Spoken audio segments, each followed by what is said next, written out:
আমাদের এই সমাজে সাপোর্ট গ্রুপ কন, হেল্প গ্রুপ কন, আর যে কোনো গ্রুপের কথাই কন, আমাদের এই সমাজে এই গ্রুপগুলা প্রতিষ্ঠিত হয় না এবং এই গ্রুপগুলা বেশি সময় ধরে পরিচালনা হয় না। কেন জানেন? এই আপনার আমার মতো কিছু ওই মার্কা লোকের কারণে।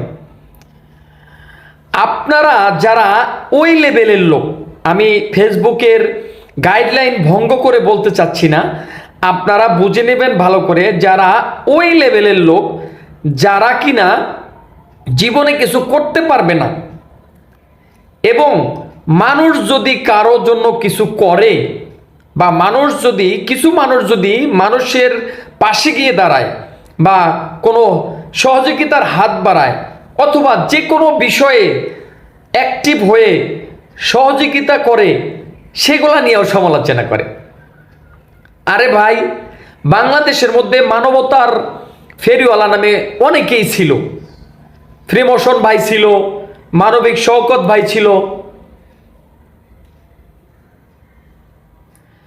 তারপরে হচ্ছে এখন বর্তমানে জুয়েল ভাই আছে, আমরাও মানুষ আছে, মুজাহের ভাই আছে, এরকম আরো শামীম ভাই আছে, আরো অনেকদের এরকম কার্যক্রম চলছে।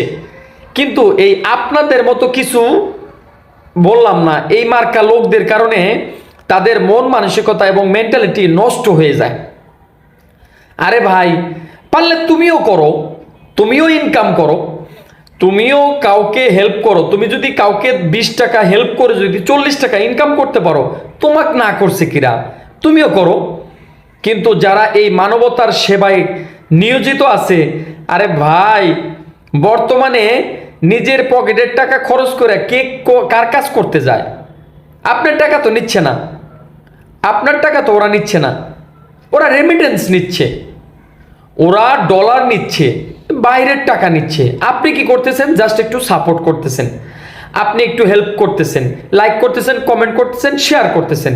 আর এই ভিডিওটা বেশি বেশি মানুষ দেখতেছে, তারা ডলার ইনকাম করতেছে, সেখান থেকে কিছু টাকা তাদের পারিশ্রমিক হিসাবে রাখতেই পারে, রাখবে, এটাই স্বাভাবিক।